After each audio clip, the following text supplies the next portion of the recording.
There we go. Okay, now we're live. I'm gonna have. Whee. I have like a different camera, so when I'm looking here, then I'm looking at you because the camera's up here. All right, let me just quickly. Well, whilst I do this, what happened last time? It's been a while. Yeah. Shocked silence. I didn't even bring my notebook out. Where's my notebook? So, big picture, we had travelled to the morning to rescue our friend Beb, who we thought was being trapped by a giant blue dragon, something like that. We've gone through this very complicated, strange institution that's been destroyed, maze of rooms and abstract spaces and challenges. Feel free to jump in, anyone who can describe that more eloquently. That's the best I've got. Challenge rooms to find the cradle. No, the creation chamber. Some sort of maybe initiation program or cultish survivor thing. Yes. Which Fennec... Like a deadly escape room. Yes, which Fennec was kind of doing really well at. The two of us failed very quickly and were meant to be destroyed. Then the whole place got annoyed that Fennec wasn't destroying us and that we hadn't taken ourselves to be destroyed. Kept being attacked. Found this big room, which we worked out was maybe the origin of the morning. Yes. Came from here. Had a big showdown where simultaneously we were fighting the voice entity being that was controlling this whole maze, whilst Fennec went through a trial with the kind of, which is related to the morning and to Fennec's many traumas and all these things. Fennec emerged, strengthened from this challenge. We defeated this creature controlling this world. And our friend Beb looked like he was kind of trapped, staring into this portal, eyes locked with this enormous dragon. I think last time we spent a lot of time talking and preparing and not doing anything. Went outside, realised there was this big oozy creature. Of blood, like in flesh, wasn't it? Yeah. And it's coming for us. Like we were like, it's growing on our level. We're like, let's quickly try and do whatever we need to do and then get the fuck out of here. We managed to, Ink, I think, managed to dispel. Did you dispel the portal? Yeah. And then we pulled back the body of Beb, our little gnome friend, or so we thought. And then this dragon came through the portal, which had been dispelled, and then shrunk down to look exactly like Beb, and introduced themselves as Lamaruntos. Yeah, that's correct. Lamaruntos. I've written it 4 times to try and get the spelling and the pronunciation correct in my notebook. And they said, you can keep calling me Beb if you want. But my name is Lamaruntos. Something like that. Yeah. Yeah, and there we go. We got back to basically you 3 staring at the 2 Mr. Beberts who are kind of staring off at each other. The Mr. Beb, or Beb that you saved, seems shocked, kind of confused, befuddled, and then kind of looks back at where you are, kind of jolts away from you, and goes, "Who the fuck are you people? What the hell is this place?"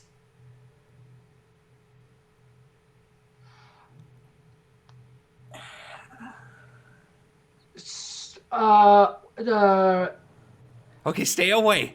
No, it's okay. None of this is. I don't know what this is. This is strange, but not outside the realm of possibility. So okay. What? Shut up.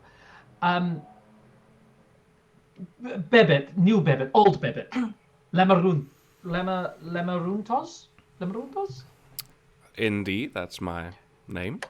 Lemurultas. So you are a dragon. Yes. And member of the chamber. Member of the chamber? Well, it's I'm surprised you haven't heard of it. It's Have I? make a history check. Oh, I have actually. Don't you worry. I've already forgotten how to use Foundry. Think plots.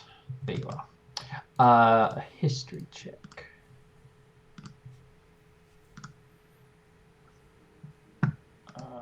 That is a 20. 20.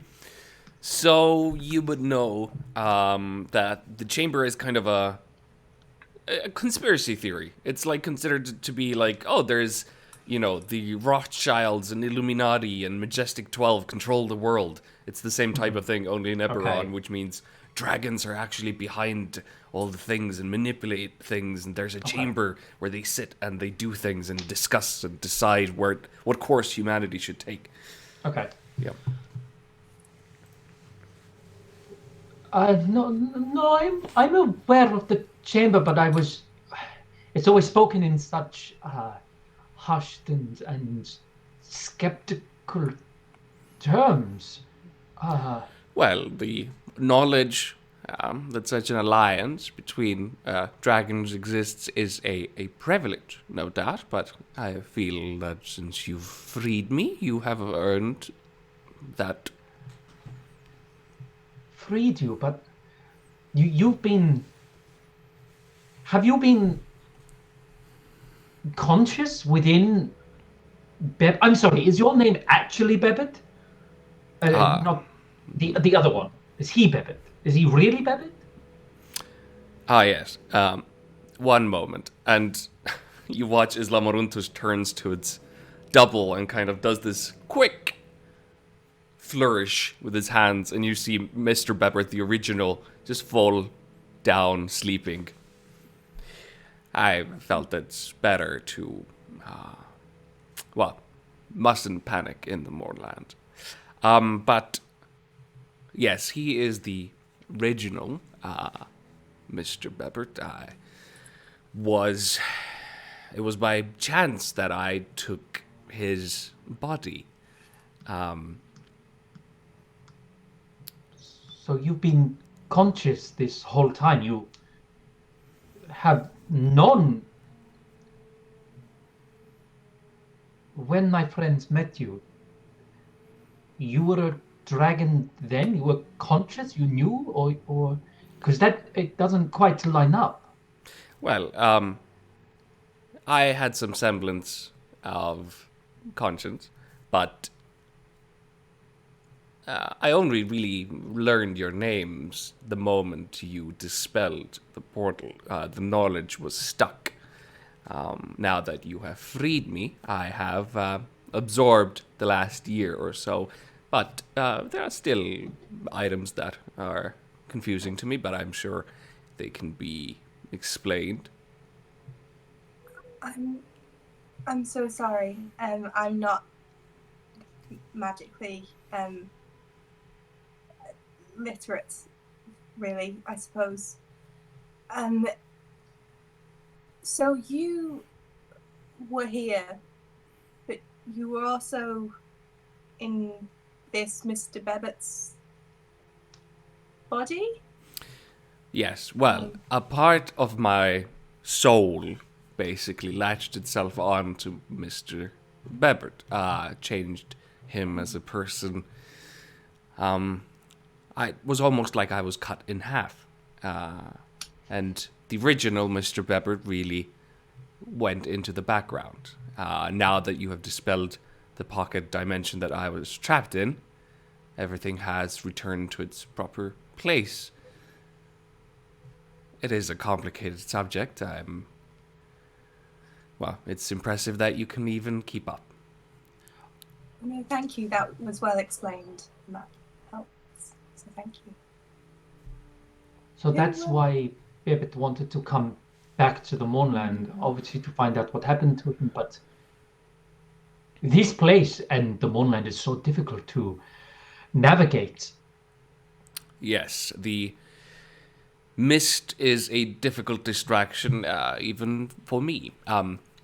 It was chance that this merchant was flying up above the moment I was trapped here. I had just enough power left to cast my soul into him. I lost my memory, being in Mr. Beppert. I lost my identity, but something remained, and that small seed pushed my split soul to meet back here, where I could hopefully break free again. Namarutos, who trapped you? The Lords of Dust learned of my interest in this place and laid a trap for me. It was a devilish design, if I can be, well, allow myself a little bit of humor, I suppose. The Lords of Dust. Indeed. Would they have any relation to the Cult of the Way? Well, I am sure that they are assisting the cult in manipulating events to happen in certain ways that the Overlord would be released. That is always their ultimate goal, but they are a splintered faction in a way that us dragons are not, and they are always fighting against each other. One servant's overlord could be a powerful nemesis for another. So they are a threat, our main threat, you could say. But ultimately, we are inevitable, and they are a fleeting speck of dust.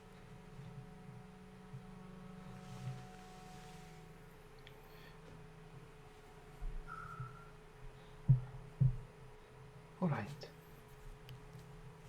Well,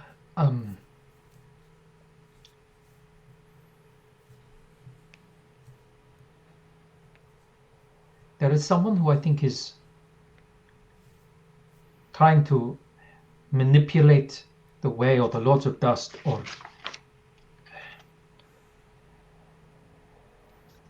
to unleash a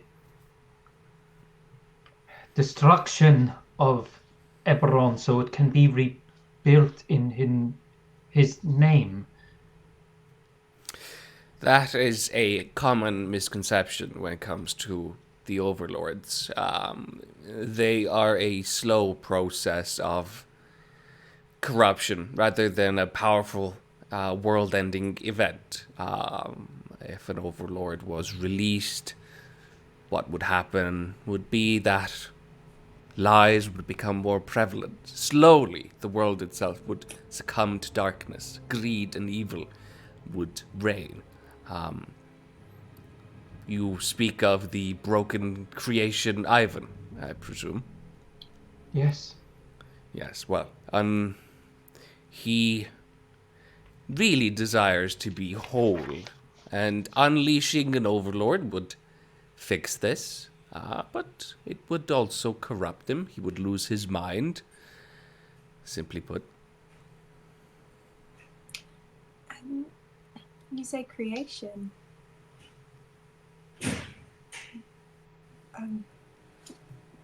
What do you mean, the broken creation, Ivan?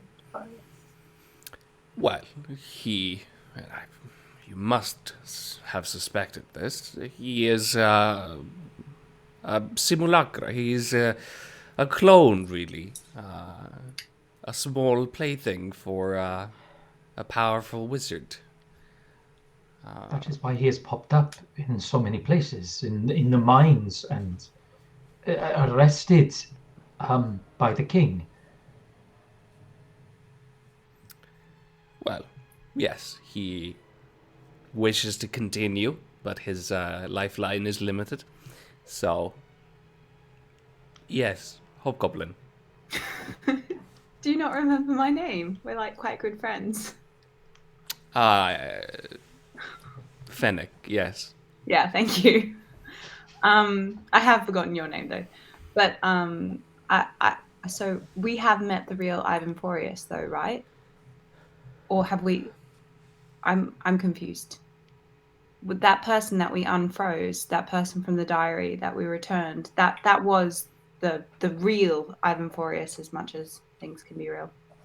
Well, it depends on where you decide the real Ivan Forius stopped living and the new one started, I suppose, when Mordain kidnapped him and used him for experiments and cloned him and created versions of him and changed him, flesh-reaved him. That's where the new Ivan started. So I would say you have not ever really met Ivan Forius, the advocate who lived in Shard. Okay, great. So additionally, in terms of these clones, that means that we were all about, oh, Ivan's cloned himself and, oh, that's hard, but, you know, it's just a distraction. But actually, all these Ivans are Ivans unto themselves with the level of magic and intent that the original Ivan would have had. So actually, we've got a far worse situation on our hands than we thought. Well, I would say that as much as we've observed them, only one of them has achieved any semblance of power. This Ivan Forius who leads the way seems to be perhaps the brightest child of Mordain. It is a shame that Mordain himself doesn't care to fix his broken dolls, but, well, I suppose, why would he?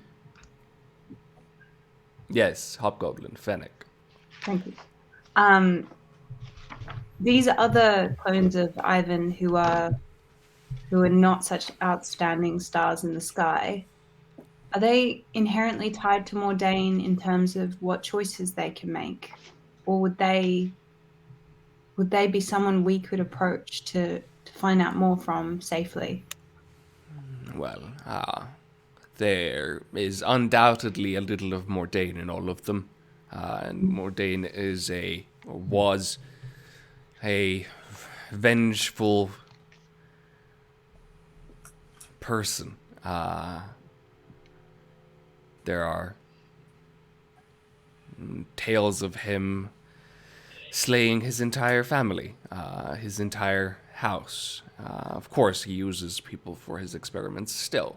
So I think there is a relentless level of ambition in all of these Ivans / Mordains. But if you must, you can approach and talk to them, I suppose.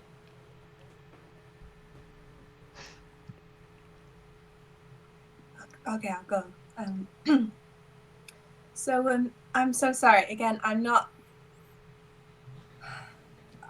I find some of this stuff quite hard to follow. You said something about Mordain getting Ivan and using him and cloning him and using Ivan as plaything, all the Ivans. But then you just said something about Ivan / Mordain. Well, only in that they are cut from the same tree, let's say. There was an advocate called Ivan Furious, who Mordain abducted, whose body Mordain used for various experiments, ultimately duplicating this advocate, corrupting him, and then releasing him into the world. Who is Mordain? Well, as he thinks. It's come up a few times. I've been trying to get through my notes where it is, but I can't find it. Is he not the one who's a bit of a mythical figure?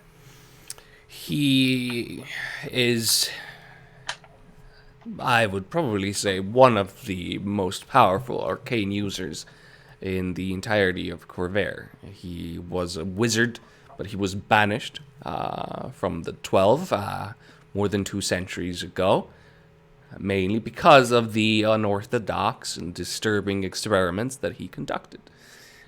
He has always wished to master the magic of the Dalkir, the fiends who created the aberrations that live in the depths of Kyber. Malformed flesh golems and disfigured creatures and the like. Now, Mordain is become distant from the world and keeps to his strange tower in the Shadow Marches, named Mordain's Hall.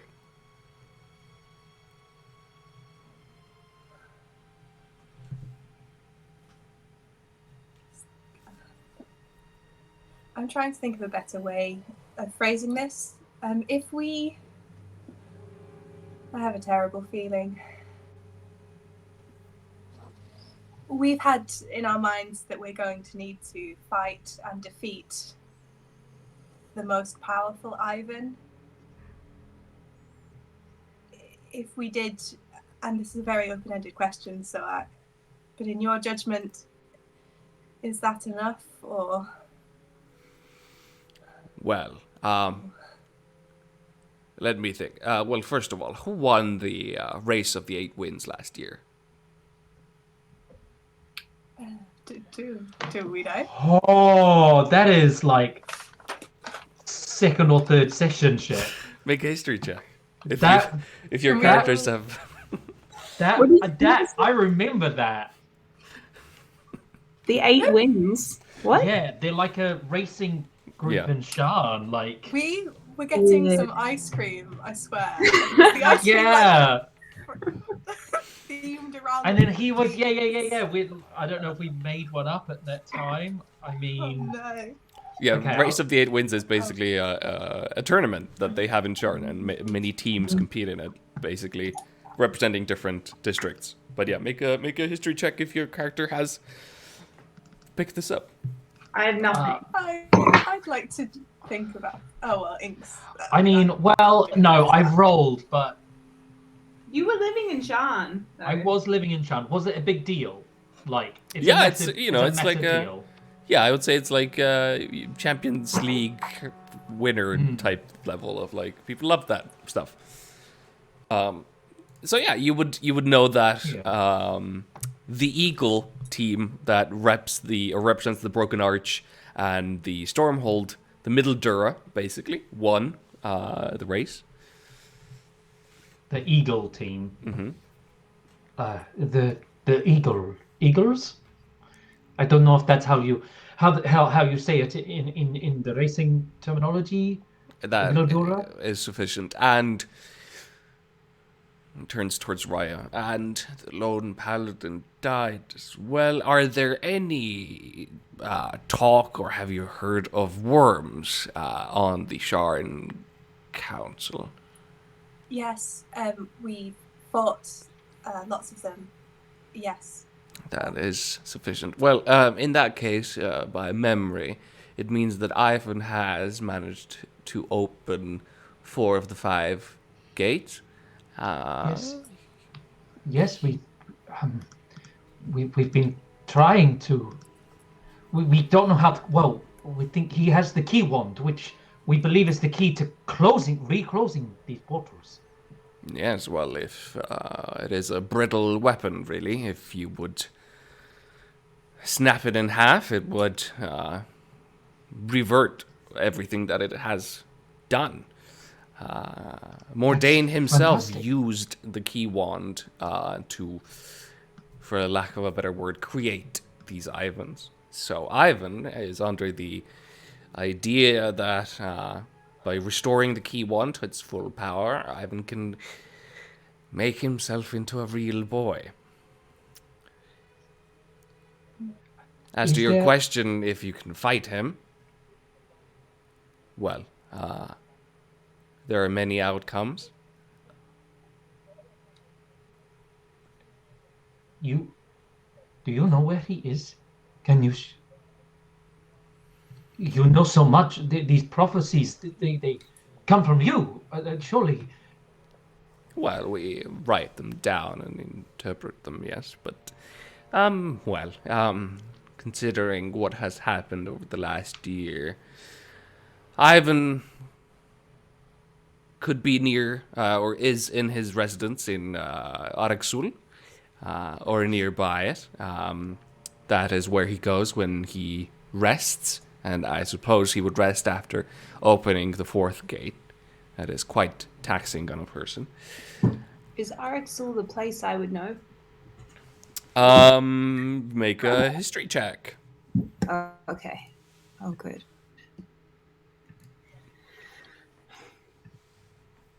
The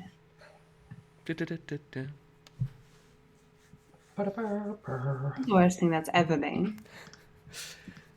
With a 12, you kind of faintly remember hearing the name of this settlement, but it's a footnote. It's like a village. You've heard the name, but you're not quite sure where it is. Araxul. Vaguely. The prophecy, he's opened some of the gates, so we can rightly assume that he was in the moonland. So he's most likely opened the lantern still alight in the mist. He has opened 4 of them. There's one in the Shadow Marches, in a place called the Lantern Tower. There's one near Manta Bay. Yes. You've told me about that one. One here or nearby in the Glowing Chasm, and then one that he opened in the Eldine Reaches. Mm-hmm. And the last one, of course, is the old observatory in the Star Peaks. Not heard of that one. But this lantern that is still alight in the mists, in this shadow marches, is that referring to that? These shadow marches, where are they? They are nearby to Mordane's Hall. That was really the first destination that Ivan knew of to immediately go and open. The rest he had to figure out. So he has opened that one. He has opened that one. The only one that is unopened is the Star Peaks Observatory.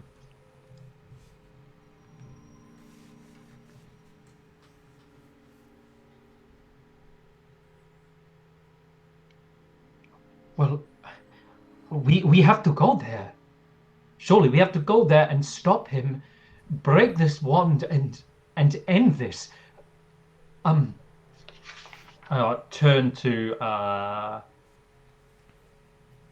Lemaruntos,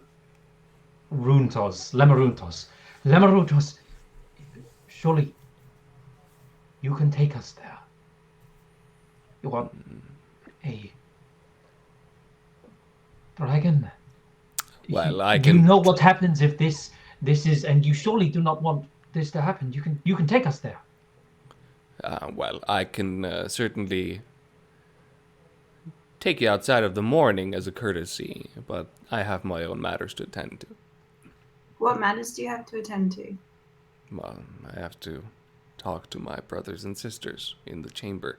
I have been away for a small amount of time. I must make sure that all my prophecies, well, where their process has halted, where they have succeeded.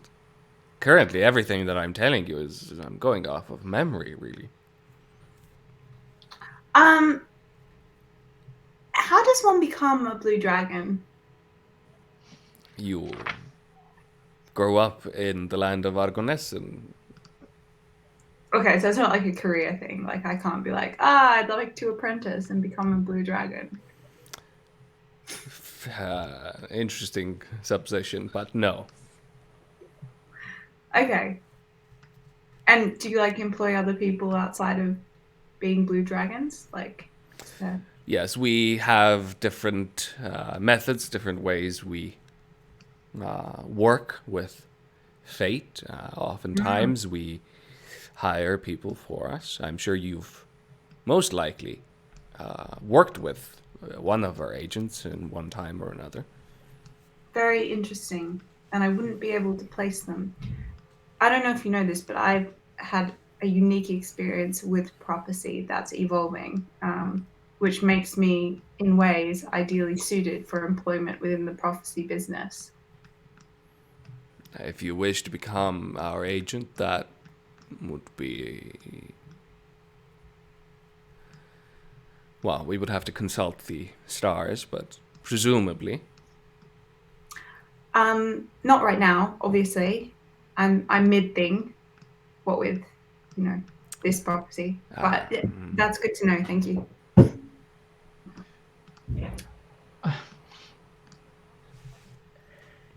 I feel, and please don't take this as disrespectful, but I feel like perhaps you owe us more than just a courtesy. And given that our world is perhaps at stake, surely there is more that you can do. You know, Ivan, this Modane is dangerous. Why can you not help us? Well, the damage that Ivan is possible to do would be limited to this continent and does not threaten our species.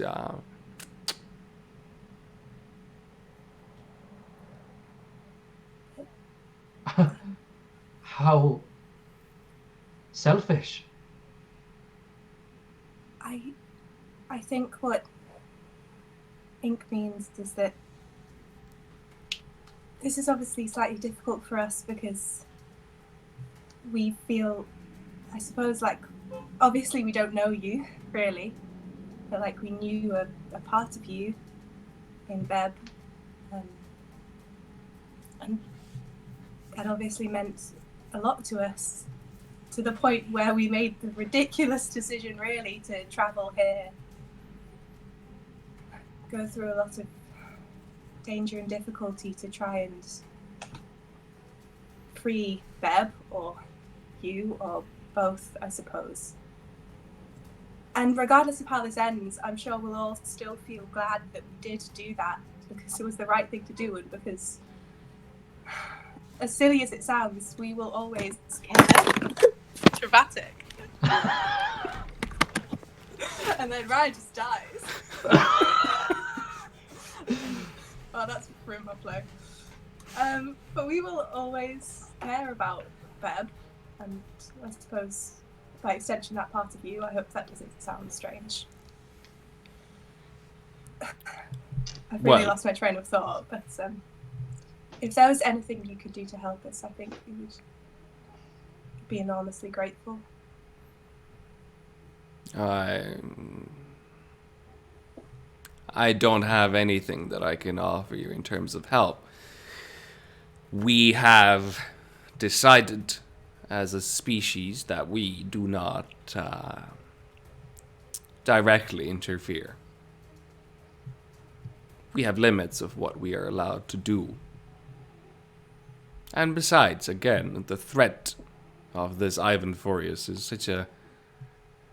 Well, it is devastating for you, possibly, but for us, it's... one more thing. Why is it not devastating for you? Because you were trapped in a pocket dimension, and the end of times feels like it's one giant pocket dimension just ballooning out and consuming all of reality as you and I know it. So I'm just wondering why it doesn't impact you. Ivan's actions? Yeah. Well, again, releasing an overlord would not threaten us, per se. I don't know, because this overlord feels like it has control issues, so to speak. And I feel like you running around influencing fate from a vaulted platform, like some kind of puppet master, might not gel with the overlord's plan. This is just a guess. And also, let's not forget that the Overlord's minions were able to trap you here. Yeah. Go on. Nice ink. Yes, well, they trapped me here for a year, and that was a discomfort. I would agree with that. but my release was, well, I am released, so You're released because we're fighting the Overlord. If we were not fighting the Overlord and pushing back on what they're trying to achieve, you would still be trapped here. So in terms of discomfort, I mean, not existing being a discomfort, sure. But I just wonder if maybe, like, how many of these end of worlds have you weathered? personally, Yes. well, define end of world, I suppose. Many considered the war to be the ending of the world. Existential threats. Well, the morning itself was considered by many to be an existential threat. Our real challenge as a species was when we commanded and conquered Corvair itself and turned against each other.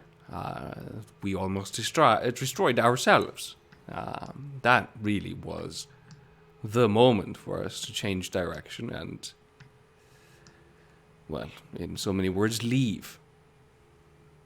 That's because see, so you've come up through conflict and you've resolved a way not to fight so that you cannot lose your culture and lose each other.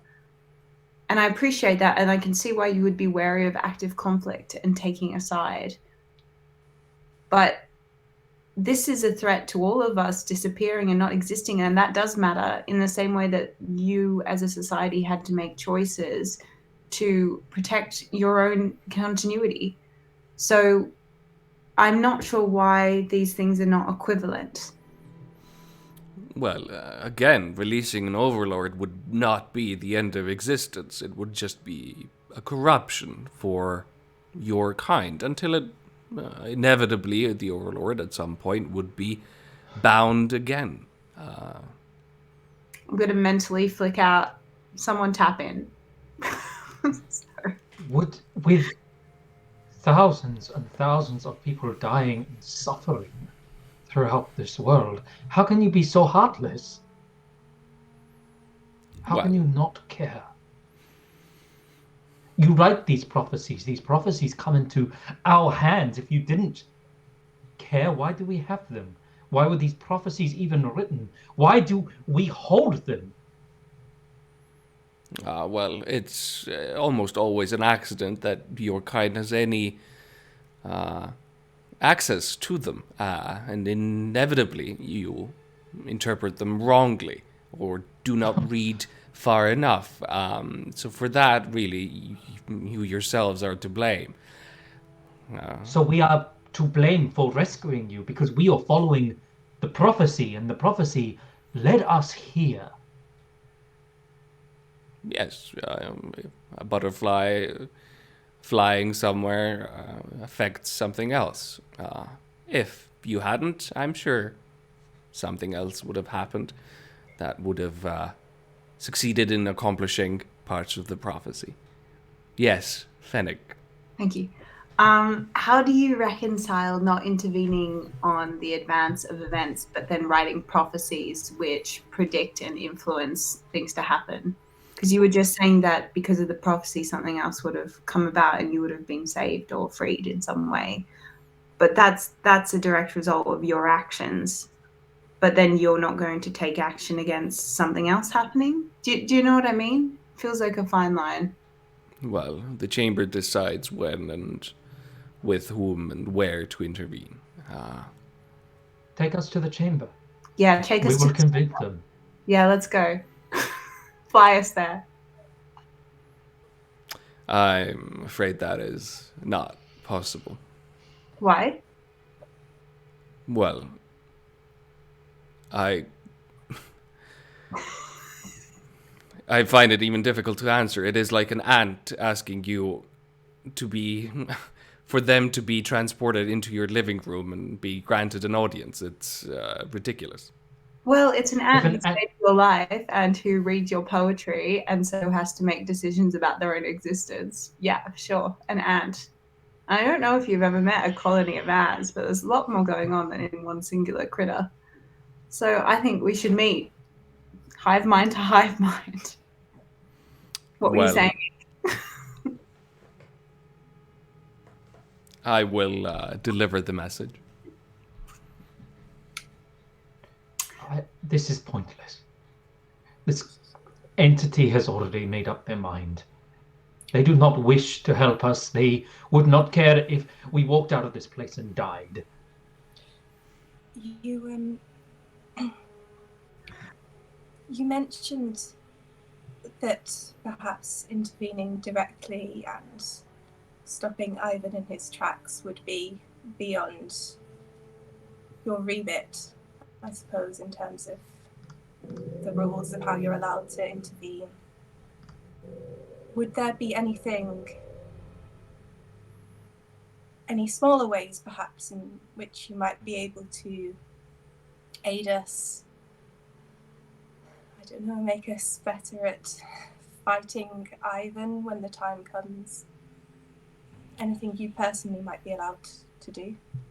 Well, I don't have anything on me if you're asking for...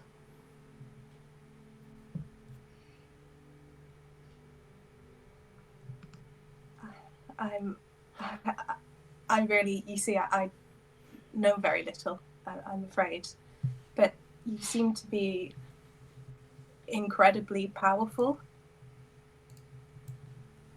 I mean, are there any ways in which you could, I don't know, give us that, a tiny fraction of that power? Give us an edge. Make a persuasion check.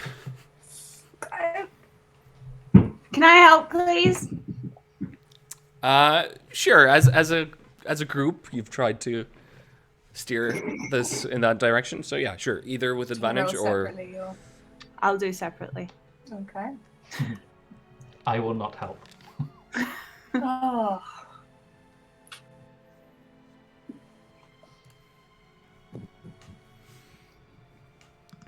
You... Whoa, why didn't you roll? I'd rolled an 18 for you.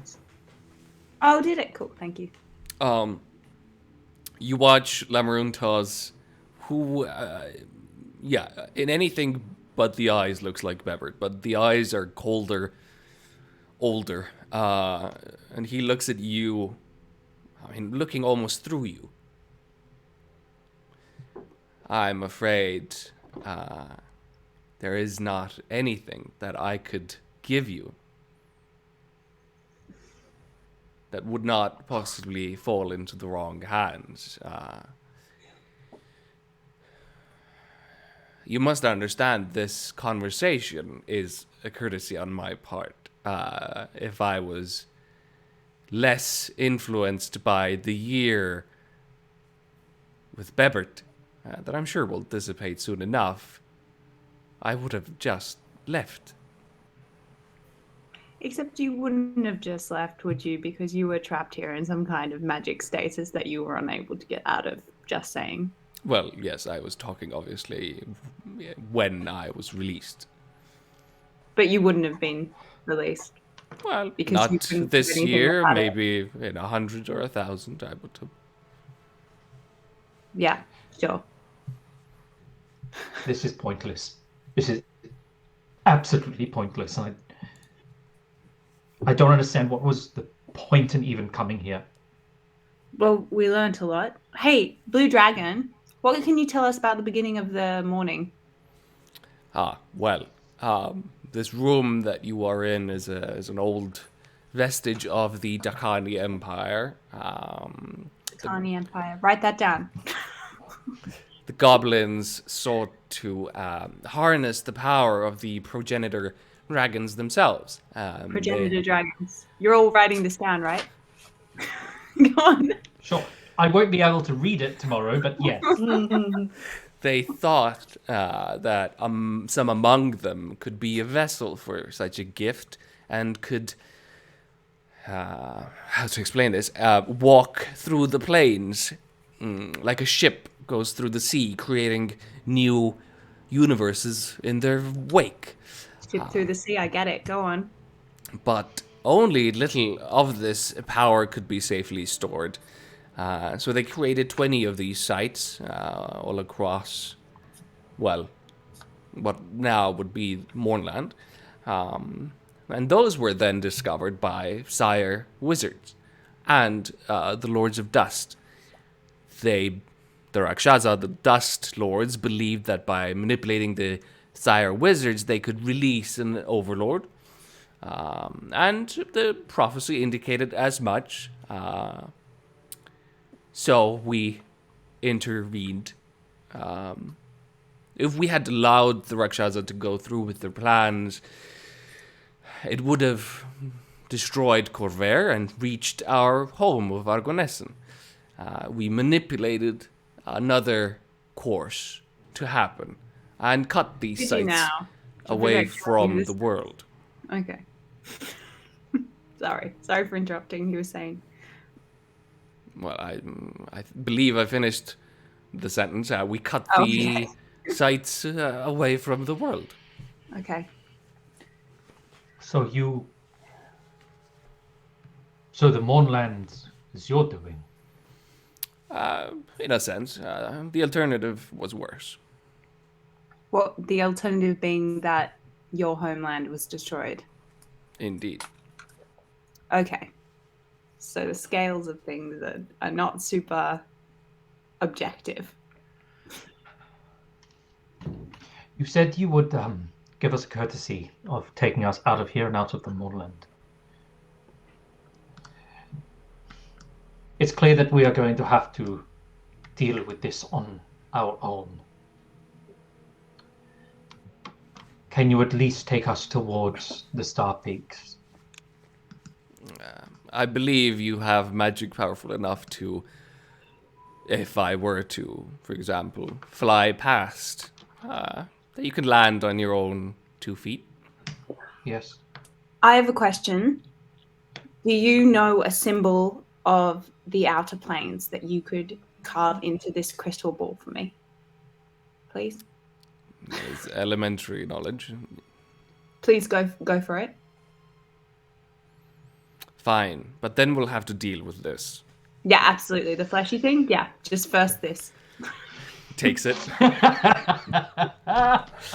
you can just see, yeah, he just holds his finger on it and carves a symbol in about 6 seconds and gives it back. Most appreciated. Almost worth saving you. I still do want to go to the chamber, but anyway, what were we doing? May I ask something? I understand if it's not possible or it's too big a thing to ask. I was just wondering, you seem capable of some quite powerful magic. Obviously, sorry, ridiculous thing to say.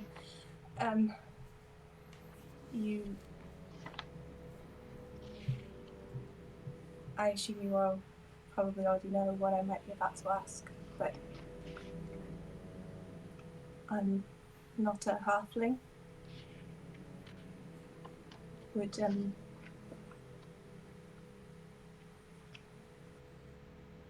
it be possible for you to return me to the body I had before I died? That is a more risky endeavor. I'm surprised you haven't asked your friend here to do this for you. She certainly has the abilities. I genuinely didn't know that. I thought it was a very... I am not strong enough to do such a thing. Maybe one day, but not right now. Well, it's all in your book, isn't it? But either way, What does that mean? What do you know about this tome? it is a tome of the closed circle, isn't it? The last of its kind.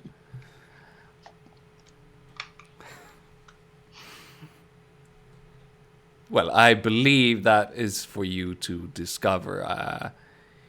let's say we have observed this as the chamber and decided that it was not sufficient for us to interfere directly. There are certain limits on its power. So the things that appear in here which I do not know, like teleportation circles.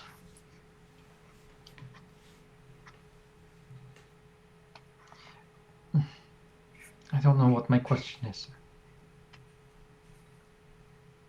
If one wanted to get... Oh, no, sorry. Ink. I thought you were still No. thinking. I'm still thinking. I was just going to say, if one wanted to get in contact with you, how would one go about doing that?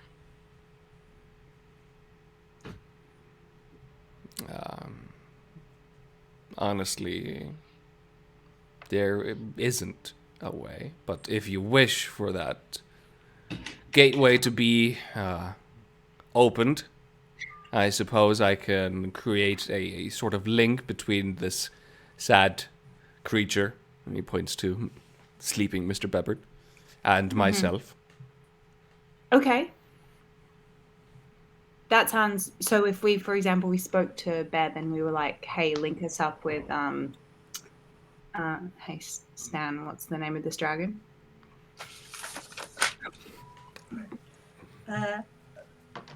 Lamaruntos? Yes, exactly. Lamaruntos, which is your name, which I knew. That would just happen. Well, if I had the time to respond, I don't see why not. Sounds like you've got plenty of time from your situation of inaction. Well, I suppose those words were ill-chosen. Okay. I'm so sorry. Sorry, can we just circle back to... I feel like you were halfway through. Well, yes, Is it if not you wish possible? to be restored to your original state, that can be done easily enough. But it would change certain things in the future of this continent. I'm sure you know that your fate is tied to a particular dragon-marked house. I'm more than aware, yes. I believe by you becoming what you are now, you interfered with their power. If I restored you, well, you would be giving that power back to them. Would it not give me more power to defeat them as well? I suppose.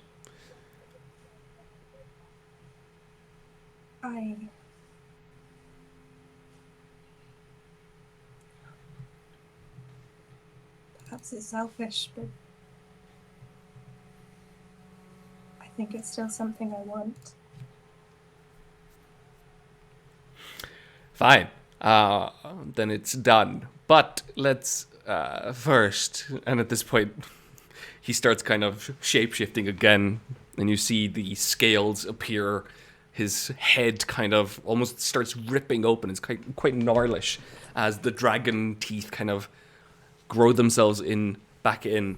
And behind you, near the large double doors that lead into this room, you now see there's this pile of red, gooey flesh that's slurping along the ground. Meat climbing upon itself, squishing as it creates this kind of formidable, hungry red wall that's just encompassing the room itself. What is that thing? I believe its name is Cradle. And that's the last you hear as Lamoruntos kind of... Did you just say Kate? Cradle. Cradle. Oh my gosh. And as we Great. go into initiative, let's take a quick break. Oh. Okay.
flesh monster. Oh, okay. And we're back. I just need to quickly fix this. Thing. Let's just wait until the dragon's taken some damage and like used all its abilities, and then we'll kill the dragon, and then we'll sell its body for parts. Not against this, you know. Mm-hmm. Let's wear the dragon's face to the chamber and be like, "Oh, it's just me. I'm wrong." Ink would love to study the anatomy of an ancient dragon. So as you watch, you see the formidable flesh wall kind of emerging through the doors, and actually kind of going over the railing and plopping down onto the just in front of the glowing golden morning portal or whatever it is. At this point, everybody roll for initiative as I put everybody into the comment thing. There we go. It is super gross. Oh yeah.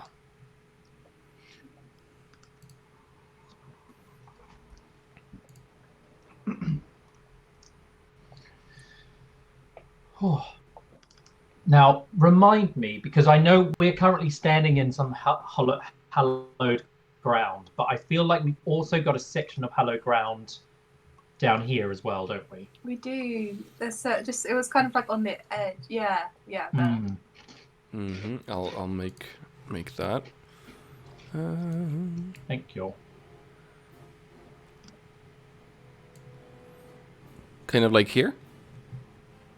I think so. Roughly Alright. there. It could have been slightly further up, but I don't remember exactly. It's a long time ago.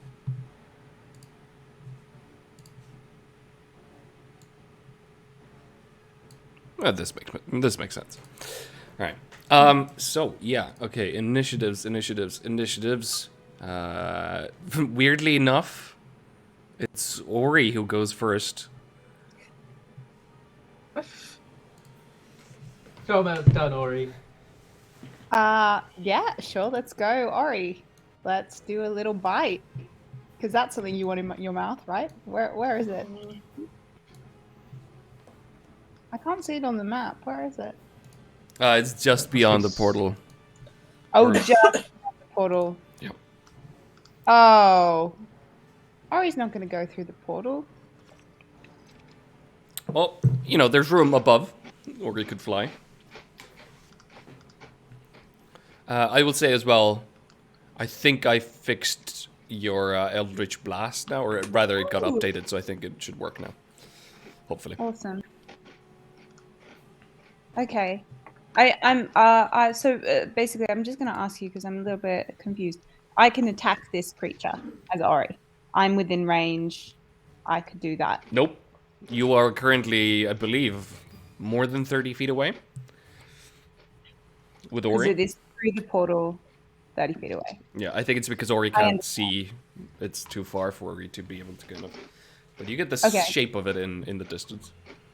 In which case, Ori will hold an action Okay. to, if the creature comes near it, it will bite it.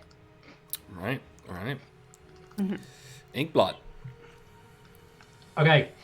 Inkblot's going to use a bonus action to manifest mind. She's going to do it 60 feet from her, so she's going to hover it like somewhere up here, in the air, high above. Mm-hmm. Then, as an action, I'm going to focus being able to now see down upon it. I'm going to throw a funky spell on it. What am I going to throw on it?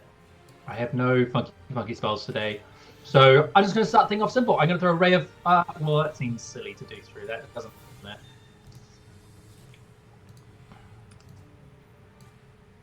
Let's do... What range is this? It looks like it would be within 30 feet of my spectral form, so I'm going to throw a blight spell at it. All right, go for it.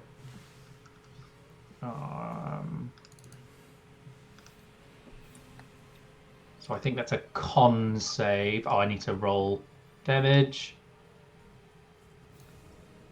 So, con save, or it's 42 points of damage.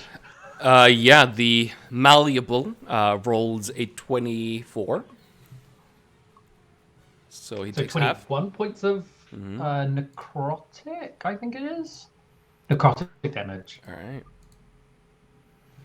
Yeah, done. You can see kind of parts of its, like the tendrils that are reaching out towards you. A couple of them kind of wither away, but it seems formidable. Anything else? I'm going to turn and look to the dragon and go, "You're up, big guy." That's my turn. All right, Fennec. All right. Now remind me, it's been so long. I've had a rest, right? I'm at full everything. Yes. You had a long rest and Yeah, that's investigation. right. Yeah. Very leisurely. Yeah. Yeah. Okay. Does this creature look like it has moisture? Sure. It's a gooey flesh monster. There's moisture there. Finally. Okay. I am going to cast Blight on it. All right. Blight buddies. Yes. I just want to destroy it with Blight. If you could facilitate that for me. Okay. D&D. It's been so long since I cast this spell. Okay.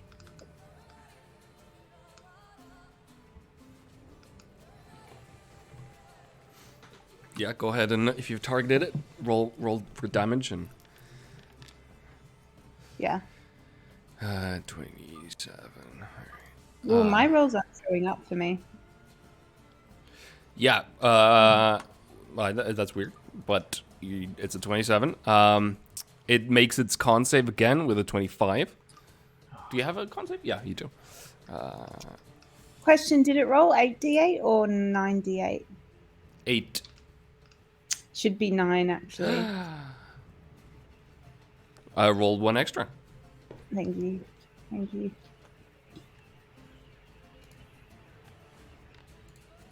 Oh, nice. Nice. All right, and another 4 points towards that. All right. Thank you. All right. As that happens, as another few tendrils kind of wither away from the effect of the spell, the malleable's turn. Unless you want to move, Fennec. All right. In that case, as you are all nicely bunched up. Let's see. Oh, it's slow. All right, so it's gonna take some time as it tries to kind of. It just pulls itself towards you. All right, Raya. Okay. I'll bonus action fire up the Sunblade. For my action, I'm going to cast Bless Okay. on the 3 of us. I feel like the dragon will be fine. Yeah. And then I'm gonna start. I only have 25 feet. I wasn't going to bring this up, but I think I have to. I have a question about this armor I've got. Because so it helps me be sneaky, but because it's Scorpio armor,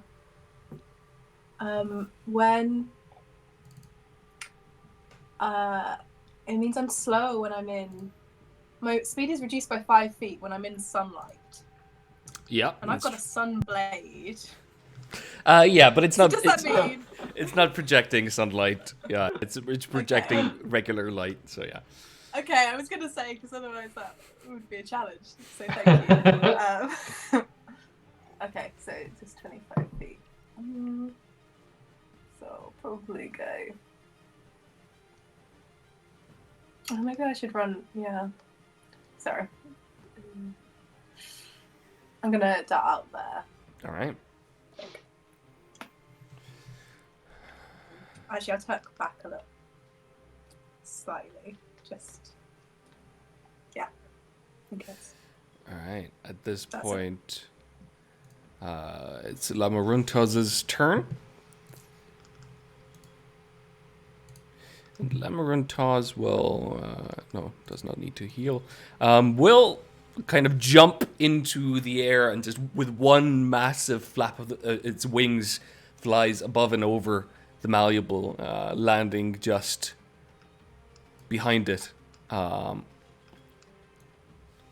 of cutting off its path of retreat, and will make, I believe it's 4 attacks against it. 3 attacks. All right. The DM attacking the DM.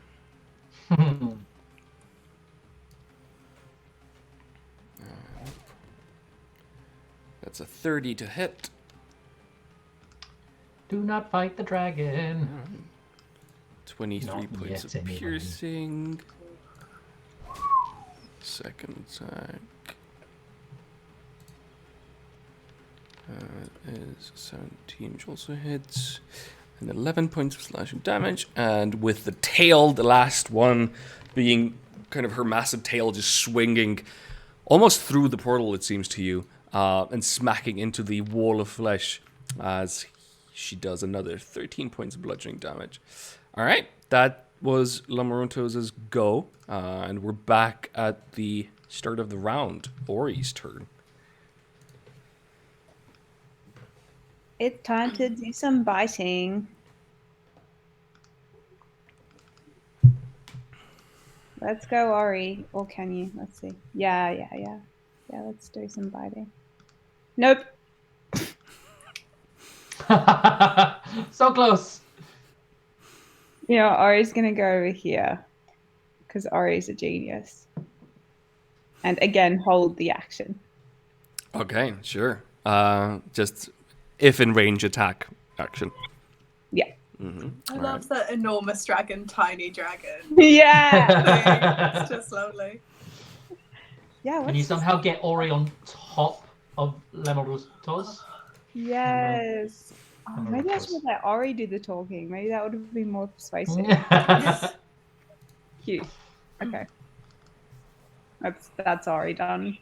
Mm-hmm. Ah! All right, Inkblot. I am going to. I'm within 60 feet, so seeing the dragon land and go. You know what? I think I'm going to conserve my energy for now. I'm just going to throw a ray of frost at it. Go for it.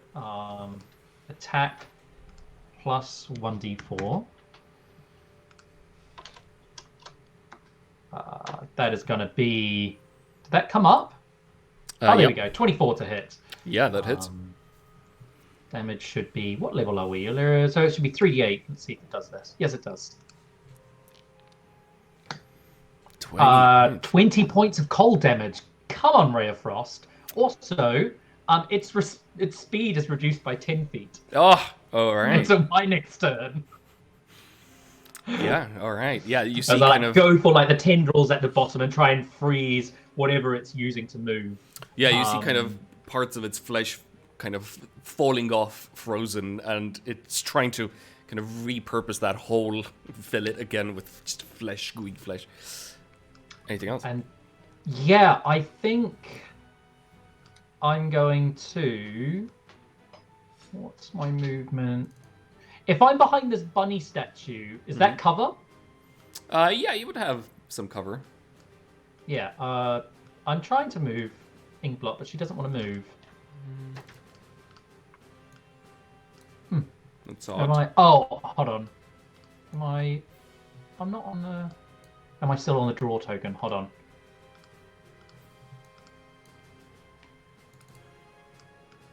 Yeah, I'm still on the draw token. I'm going to move behind the bunny statue, but I will move when I can figure out the button. There we go. So yeah, I want to like duck behind there, giving myself as much cover as possible.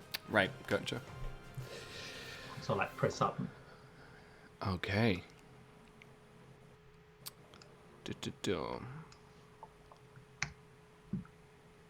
right. At this point, that's your turn, Fennec. You're up. I will be doing an Eldritch Blast for you today. Bows. Prepare. Hopefully this will work. We had some trouble with the Eldritch Blast working in Foundry. Let's do it. Are you ready? Done. Did you Did it click go? 3 times on the Yeah. creature? Wait, 3 times in the creature. Yeah, when you cast it. I had it selected as 3 times and then I pressed done. Let's try one. Let's not one more time. Let's try till we do it. Okay. You can assign 3 beans. Mm-hmm. Okay. And then bam, bam, massive malleable. Okay. Done. Yeah! There we go. Hey! Awesome. Nice one. Oh. All right. So I believe. That's a lot of damage. Yeah, all of them hit. Yes. That's an immense amount of damage. Yeah, it's so much, in fact, that as you put the effort in and kind of blast away a huge chunk of flesh from this creature, you suddenly see that it divides. Oh, Now there are 2 no. of them. So let me just quickly make that happen. That's so strange. How did I do this much damage? Have I been not using Eldritch Blast correctly before? Like, what's going on? I think because all of them hit as well, which helped. But yeah, because you got 3d10 plus. Actually, how did you roll? Oh, I see. It adds the mass as it go. I see. I was like, Oh, how did you do adds 21 points of damage in one hit? 21 in total. Yeah, I love that. Okay, I get it now. Cool. I was like, I'm sure it's only a d10. Ah. Me too. Yeah. Okay. All right. Oh, One math. second. I So make hard. this. Oh, no. Dun-dun. And then this as well. Come on, Foundry. Come on, Foundry, you can do it. You can do it. I believe in you. Make those Foundry. gears grind. And then when I was visiting you in London, there was a show on one of the channels. I don't know if it was BBC or something, but it was a game show where this is a tangent I'm just going on. I like it. A game show where the aim of it was that there's a ball that like hangs and then you let it loose and you try to be like where it will land, predict it. So it was like this late night game and there's 2 men who are watching this, you know, one of them a contestant, one of them the host, and both of them are watching this ball go and saying, "Come on, ball." And I just have that in my head all the time. Whenever somebody says "come on" or something, I just see that "come on, ball." Just like this dumb thing. Sorry. All right. Amazing. All right. Well, with that, Raya, it's your turn unless Fennec wants to move. Okay. Oh, they've changed. They look so different now. Ugh. Well, they still look gross. Oh, I can't get right next to one. That's so annoying. Oh, Should have no. gone further forwards. I don't have anything ranged though.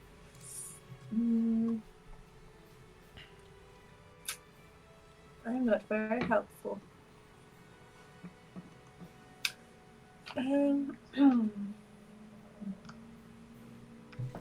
Just having a look at. Well.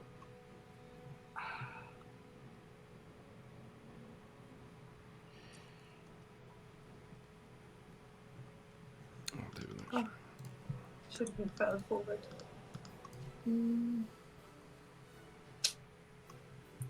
You got this. Yeah, I mean, I think I'm just gonna have to use my action to dash to get the extra Sure. 5 feet next to it, and then not do anything.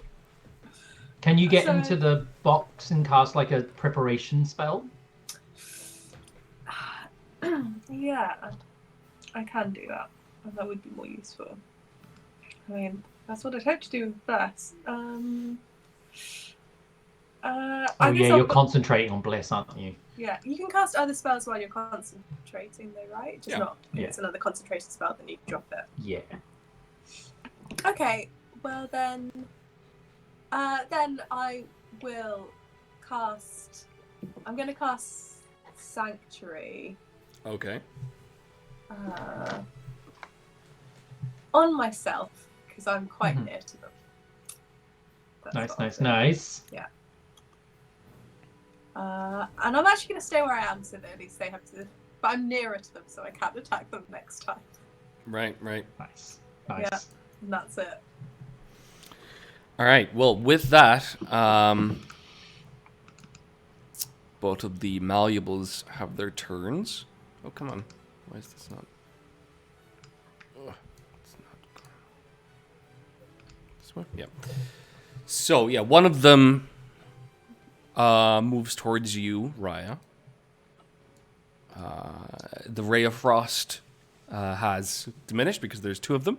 And that this point, Lamarantaz takes an attack of opportunity, just kind of biting out a huge chunk of it, which would be a 28 to go, so that, yeah, 28 hits and makes 18 points of piercing damage against it. But still, reeling from the wound, it reaches you, Raya. I need to make a wisdom saving throw Yeah. for attacking me. Nice. Alright. So, yeah, wisdom save. Alright. Oh. That's a 12. Fails, so it can't attack me. So it needs to. Well then. Is that for each attack, or is it just it can't attack you?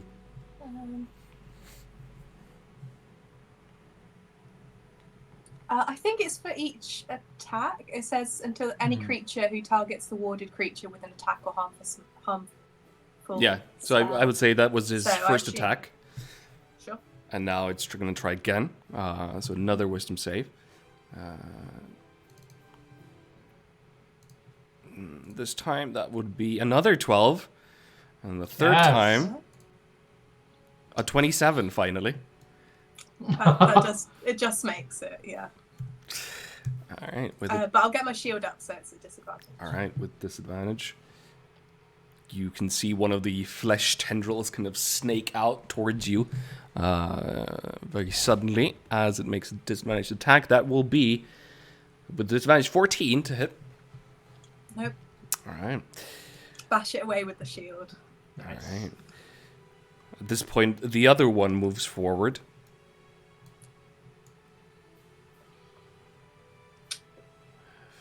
Not interested in the big dragon behind it? No? Fair. Yeah, oddly enough, it seemingly has decided that the dragon is just too much for it to absorb, and it's trying to get to the smaller bites. With Raya being first among them, that's going to be another saving throws, right? Correct? Yeah. For each one. All right, so the first one, 15. Oh, I think that is my spell save DC. Yeah. All right, that's 1. Second intelligence would be a natural 1 of a 9 altogether. So that It miss. should be wisdom, Oh, sorry. Damn it. intelligence. Let me just do them But again. if we could take that natural one, that would be lovely. But I'll just do both of them again. Oh, well, another 15 for the first one, so the first one still goes through. The second one would be a 12, so the second one fails. And the third one is a 21, so 2 attacks go through. okay. First attack with the flesh tendril is, so low, 15 to hit. Yes. And another... Oh, God. Man. You are lucky. 13. Yes. Yeah, no. Oh, Yeah, you're Jump just out the way. dodging them. yeah. At this point, Lamaruntos will just kind of boom, boom, step forward, reaching the edge of one of them, and will make its 3 attacks against it. This will be...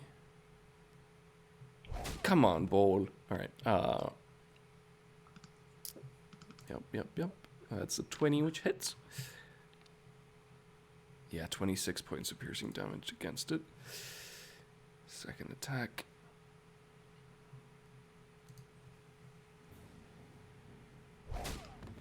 This time with the claws raking through it. And that would be 17, which also hits. And last but not least, the tail. The tail end of things. A natural 1. Wow. So that misses. All right. With that, it's Ori's turn. Pumpkin time. Okay, come on, Ori, you can do it. Here we go. I believe in you, Ori. Let's bite into this gross thing. Actually, let's sting. Let's be kind to Ori. All right. 13? 13 is, yeah, enough. That's exactly what you needed, what Ori needed. Yes. 6 No. points. Yeah. Yeah, there you go. All right. Done. Yes, Ori. Winning. And now you're close to it, you're going to get at. I'm sure, like, just as the tail of the large dragon goes through and there's this fighting, little Ori just kind of flies in for a moment and gets its attack in. Yeah. Oh, actually, you have to make a Constitution Oh. saving throw as well, because I stung you. There you go. Constitution saving throw. That's a natural 1. Great. So you become poisoned for 1 hour. Okay. Good to know. Yeah. And with that, Yes. Inkblot.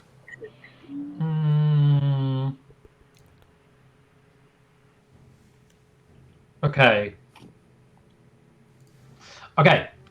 Don't know if this is going to work, but I'm going to try it. I'm going to run back into our lovely area of protection, and I'm going to cast Summon Shadow Spawn at 3rd level. 3rd level, and it's kind of calm about here. All right. Oh, hello. Yeah, 10 feet. So I want to.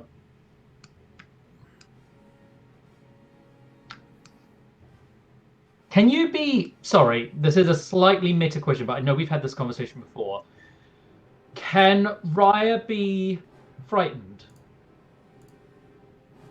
Okay, great. I love it. So I'm going to summon the a shadow spawn of dread. Okay. And as it lands, so that's my bonus action to cast it. It's a bonus action, isn't it? No, it's my action to cast it. Bonus action, not going to do anything, but I might Okay. duck behind there. That ends my turn. All right. Then it's my Shadow Spirit's turn. My Shadow Spirit is going to use its Dreadful Scream ability, which means everything within 30 feet of it, each creature within 30 feet of it must succeed a Wisdom saving throw or be frightened for the next minute against my Shadow Spawn. So as it lands, it just lets out this ear-wrenching scream that just penetrates your very soul. It's How do I music do to my this? ears. Yeah. Oh, I should have targeted. How do I multi-target? Shift? I think so, yeah. Yeah. I don't know if it... So it would be Raya as well, but I won't. I'm going to do it again. So Everyone's selected. Usability. Oh, it won't let me because I've already used it. That's all right. Oh no, hold on. There we go. I've done it now. All right. That's a 16 and a 22. I think the 16 fails. 16 fails. And I believe Lamaruntos would be in range Lamaruntos, as well. yeah, unless they're immune to being frightened. 26 from Lamaruntos. 26 succeeds as well. I wasn't too worried. All right. So whatever one failed is now frightened of my shadow spirit. So if it while it's in line of sight, it's got disadvantage on all attack rolls. Well, now the poisoned and frightened malleable is just kind of, you can just see it expand and shrink in just whatever odd response that is happening to it. Yeah. And then actually, as its final thing, it's going to move right up next to it. All right. But maybe it will go this way so it doesn't come towards, so it's kind of pincered in. I can't move it again, but I'm going to move it to here. Okay.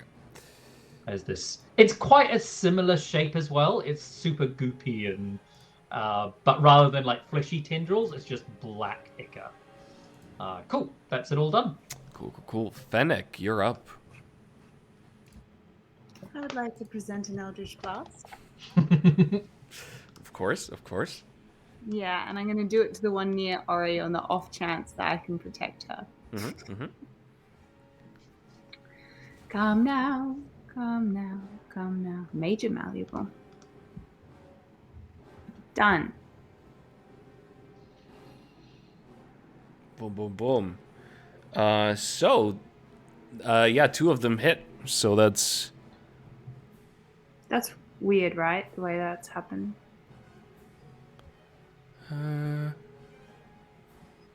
yeah, that is a little bit odd because I'm just wondering why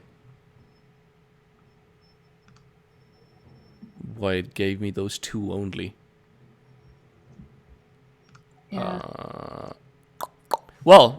In either case, the 23 points of damage that you rolled. No, what is it doing? 3d10, 5 plus 7 plus 7 plus 4.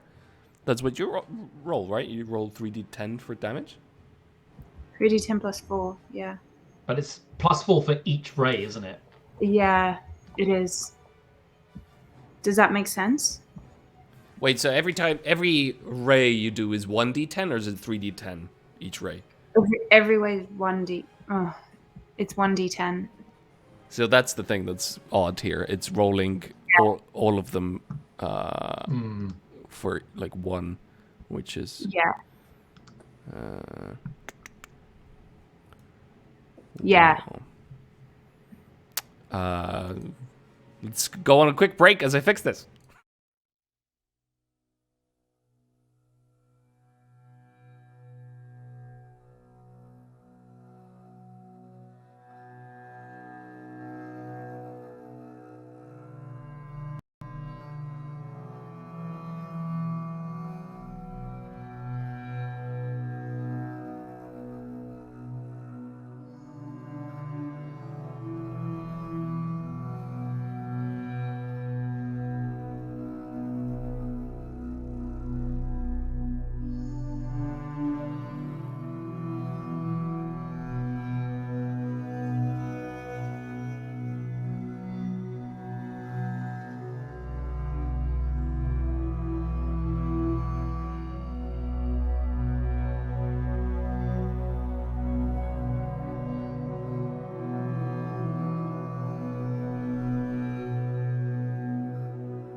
So, now it's fixed.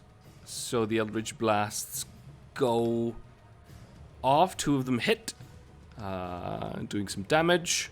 21 altogether. There we go, and there we go. With that, it's Raya's turn. Okay, let's start doing some damage from me. I'm just running around. Yeah, I'll make 2 Sunblade attacks against the one that we've all been attacking. Yeah, the one that's poisoned and frightened. Oh, we should have all had plus a D4 to. Oh, all of I'll our remember attack next rolls. time. I should have remembered that for Fennec though. I swear I just rolled that. And then Yeah. Yeah, it's not come no, up. it's because I have to prompt something. So as you attack it, it suddenly again splits into 2. So go ahead and roll your damage, and that will be divided onto these creatures now. 14. 14. All right. So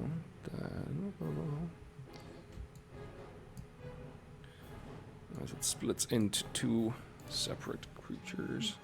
Gross. Not nice. Oh, they've lost their fear and frightened, haven't they? Yep. Bugger.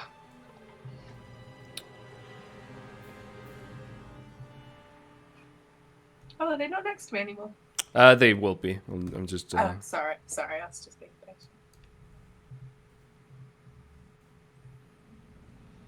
There we go. All right. So as you hit one of them, you just kind of carve a slice through them, and suddenly there's 2 of them. They've literally kind of divided in half. Now there's really kind of a large flesh wall in front of Raya. There's one massive one and 2 of these smaller ones. Yeah, Cool. go ahead. Great. Well, I'll make another attack against. I'm not going to keep going with the little one. All right. Try and get rid of something. 10.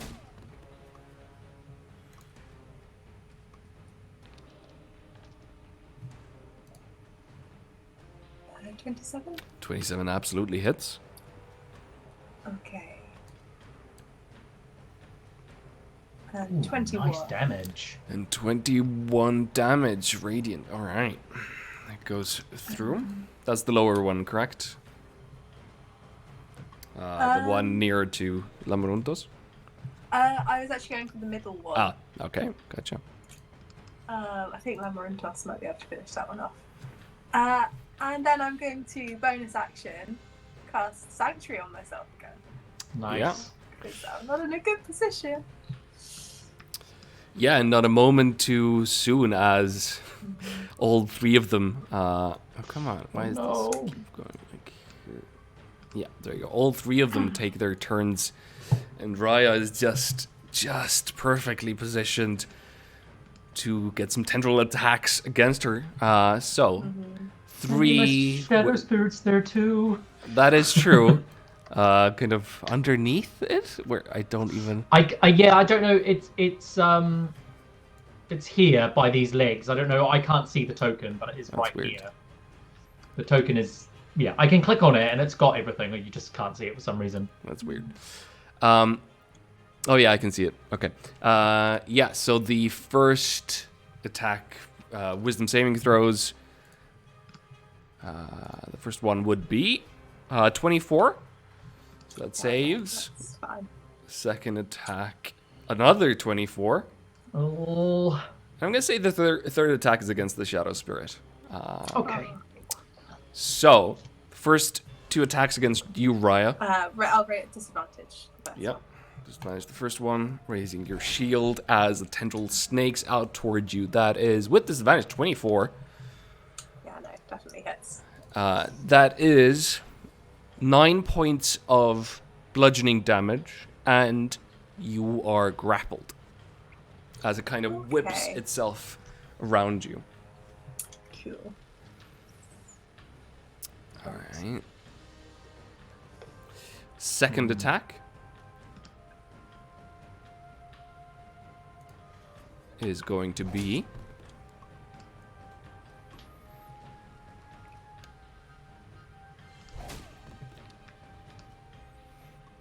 19, which we believe misses. It does. And the Nice. third attack is against the Shadow Spirit, another flesh tendril. And that is going to be 14 to hit. Ooh, just hits. And that's 21 points of bludgeoning damage. Oh, shit. Yeah, Shadow Raya got Spirit, lucky. you're- Is the spirit still alive? Yep. And it is also grappled at this point. Okay. So you can see two kind of fleshy tendrils that are holding both Raya and Shadow Spirit close by, unyieldingly. All right, that was the major malleable. Standing grappled. All right. So there's two more.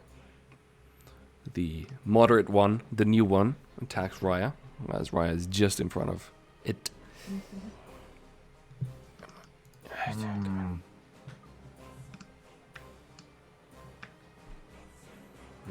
I have to do something about foundries. Come on. All right. Oh, okay, it's this one. So that one will actually attack Lamoruntos at this point. So that will be 2 attacks, I believe. Against Lamoruntos, trying to pin down the massive wings of the dragon itself. That's 2 attacks. All right. Come on, ball.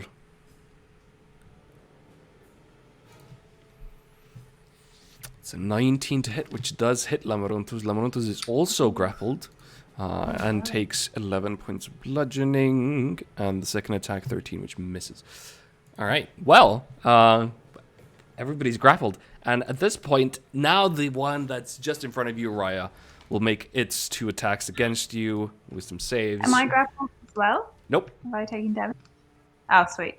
Okay. Sorry. Sorry about it. We've got to. I need to prepare my. Yeah, I need to prepare different spells to help our lovely Raya. So the first attack.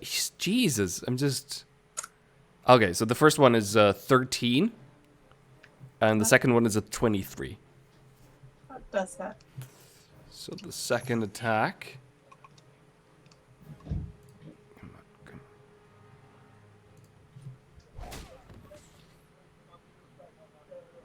And that will be 13 to hit, which also misses. All right. Oh, nice. Okay. So as Lamoruntos goes against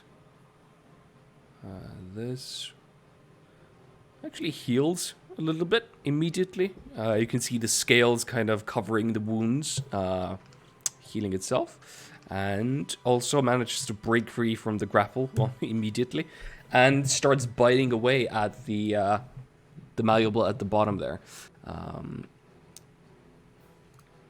Nope, that's not right. And after this, it would be Ori's turn, as I just finished this.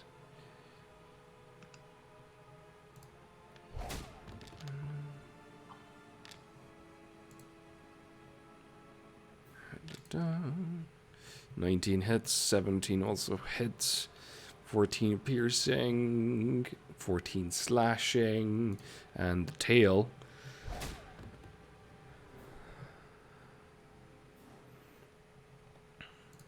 That's a natural 2, still a 14, yeah, 14, 14, 14. Everything hits as the dragon takes massive chunks and claws and just finishes it off with a tail swipe, doing quite a lot of damage.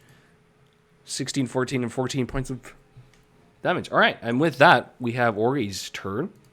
The malleables are still alive, still looking, beat up, but keeping on. Keep on keeping on. That's what the coffee cup says. Okay. All right. Let's do a little bite, shall we, Ori? You got it in you. I believe in you.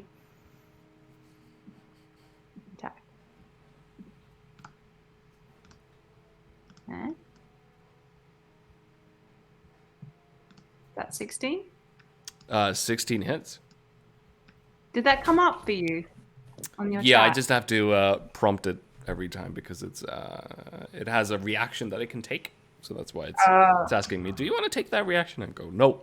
And then it does this. Okay, cool. I will 5 points of 5 piercing. points of piercing damage. Yeah. All right. 1. Inkblot.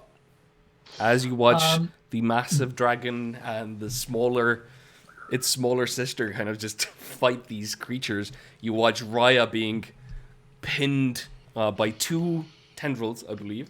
Or, yes, was that correct? Yeah. What do you want to do? Okay. I'm going to move here so I've got a better view. So my bonus action, I want to move my spectral head. I want to move it right up next to Raya. Okay. So it's on her.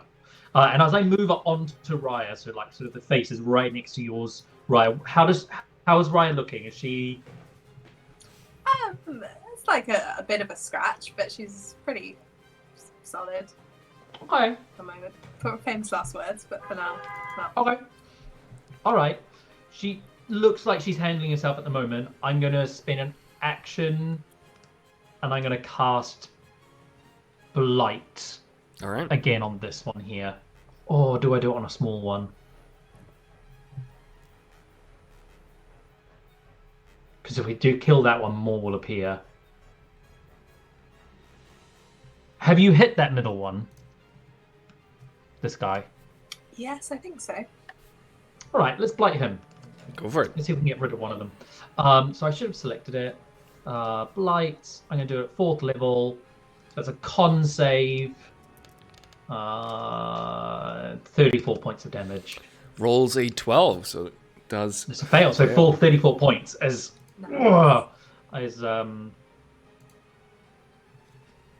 yeah, I think Ink's usually like pure white eyes just goes completely black, and the ink stained fingers just sort of go up her arm and up through like the fabric of her blouse, and like her arms are sort of like black, and even sort of across her face, like black veins go across it as she sort of launches this necrotic energy.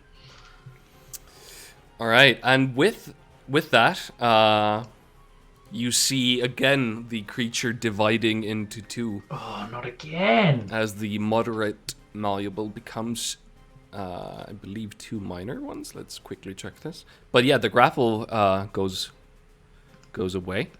4. Okay, so yeah, suddenly there are 4 of these kind of smaller chunks of flesh in front of Raya. Shit.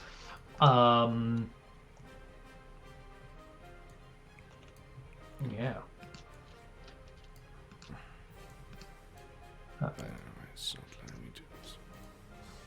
All right, I'm just trying to fix this. Android is being a pain today. Oh no. There we go. 4 of them just in front of Raya. But you're still grappled, Raya, by one of the tendrils from the big one. That one is still holding on to. Oh god. That's my turn. All right. But then I've got my Shadow Spirit's turn, who's going to use its Chilling Rend on the main one, on the big one. One more. That's going to be a 17 to hit. 17 hits. And that is 12 points of cold damage. All right, 12 points of cold damage. Again, just chunks of it falling away as they become encased in ice. Anything else? It's grappled, so it can't move. So yeah, that's it. All right. Fennec. Hi, thanks for having me. I think what I would like to do is an Eldritch Blast. Yeah, go ahead at your own time. It's the wizards auditions or whatever. Let's get into the academy. Today, I would like to do an Eldritch Blast. Oh, I probably shouldn't have done this. Oh well, I did it. Okay. Was that 2 natural 20s or just? Yeah. What? Is it? Or is it just... No, it's dirty Plus my 20s. Oh, but you can roll a d4 to up to 12. References. Oh, okay, good. I forgot because we're all blessed. Of course. Does 13 hit? So a 12 will also hit. So you didn't even need to. Okay. So yeah, all three of these attacks hit the medium-sized malleable, let's say. Yeah, huge chunks of it just being, force pushed away by your Eldritch Blasts. The Alright. feeding frenzy for the sharks. With that, it's Raya's turn, I believe. Okay, let's start trying to cart. I'm going to start trying to get through these little ones. So... Oh, do I attack with disadvantage because I'm grappled? Or can I just not move?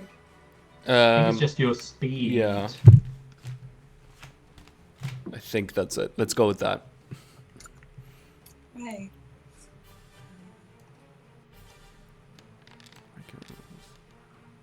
$18. 18 does hit. Yes. Excellent. And 15 15. points. Very nice. Yeah, it's definitely, you've taken kind of half of it off almost.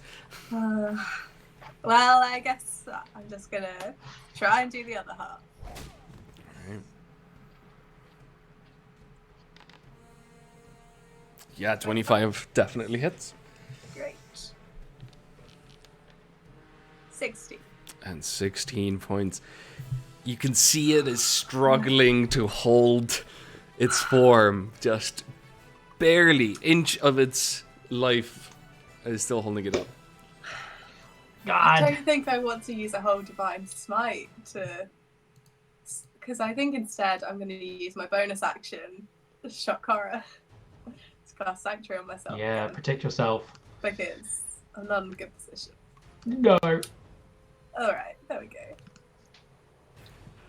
Yeah, that's it, sadly. Alright. And with that, you can make... Sorry, I should have said this. Let me quickly check this. It's just struggling because Foundry is really, really struggling. You could make a strength saving throw if you wanted to get rid of the grapple. But let me just quickly check if this would be an action to do so. Grappled. I mean, yeah, it would be. Yeah, it would be like grappling. So it would take an action for you to do a contested check against its strength to try and free yourself. Well, I guess I didn't do that, so Yeah. there we go. So for that, all of you watch as there's this kind of arcane energy that rolls itself through the tendril itself towards Raya. Raya, make an intelligence saving throw. Uh-oh. Get a D4 as well. 21. 21, yeah. So you make it. You take, instead of the proper full, you would take 21 points of psychic damage. 22 points of psychic damage, sorry. Oh man, okay. And your HP maximum is lowered by that amount as well. Oh no. Okay. Oh, she... That's really bad. Please stay alive. Please stay alive. Yeah. And with Okay. that, the 4 tiny malleables will attack Raya. I'm going to say, Raya, hang in there, and I'm going to start casting a new spell. All right. You start to see her, like, paper whizzing around her. Still, the Sanctuary is up.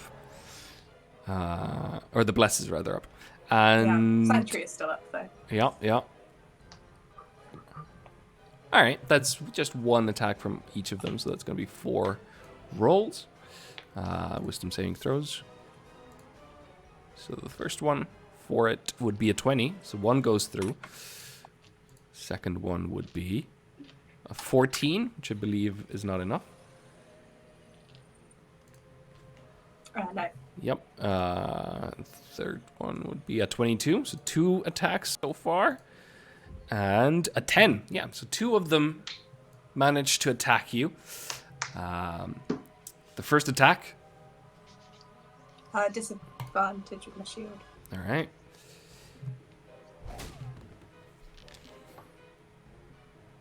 Yeah, that would have been a bad one, but it's a natural 1, so the first one misses. Yes.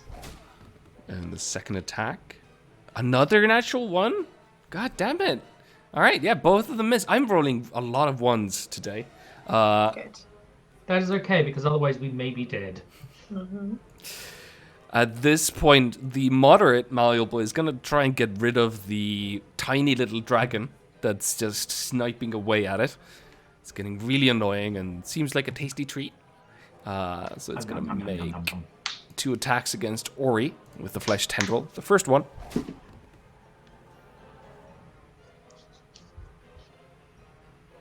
That's a 20 to hit. Well, yeah, that hits. No. And Goodbye, Ori. bad roll for me. It's an 11 points of bludgeoning damage. Ori has 7 hit points. All right. So, goodbye, Ori.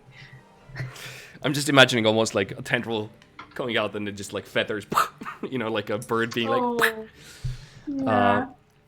Can you imagine little Ori being like, bite, sting, like little puppy chihuahua thing? Oh, yeah. And then just a tendril. Done. Alright, and a second attack will then go for Lamaruntos, which actually does hit Lamaruntos and does 13 points of bludgeoning and also puts him into a grapple as well. And after that, Lamaruntos will make her 3 attacks against the malleable. This is just like a DM fest every time like I get to the end of the initiative. It's just like... Alright, so 3 attacks.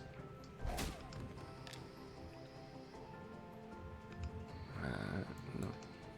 Sure. And there we go. That also hits. Yeah, just chomping away at it, doing 34 points of damage against it, but it's still alive and isn't splitting either. Or he's gone. Inkblot, your turn. So as I'm conjuring all of this paper that's flying around me, the face that's next to you, Raya, just looks you dead in the eyes. And I'm going to hold my action to cast Polymorph. The trigger being when my Shadow Spirit attacks. Okay. So after my Shadow Spirit attacks, because it's 2 concentrations. So I'm going to target this guy with my Shadow Spirit. Let's do one final Chilling Rend. Attack, normal. That is a... Oh, there we go. 21 to hit. Yeah, absolutely hits. On the big guy with 13 points of cold damage. Yeah, alright. And as it sort of lunges, I imagine like this is like lunges into the body, sort of it turns into like a giant icicle and lunges itself really deep. And as it does, it dissipates as my concentration moves. And the paper flies out of the spectral mind that is right next to Raya as I cast Polymorph on her if she is willing. Yeah. You will turn into a giant ape. Of course. Oh, never done this before. So exciting. So my Shadow Spirit goes because I lose concentration, and I will just cast Polymorph. I want to be big and red, like the colour that Stan's hair was. Cool. Big Yeah. red ape. Yeah. Big, huge hair, red-haired ape. Mm-hmm. Perfect. All right. Yeah, if that's all, I'll get Raya into ape form. But That is all. It would be Fennec's turn.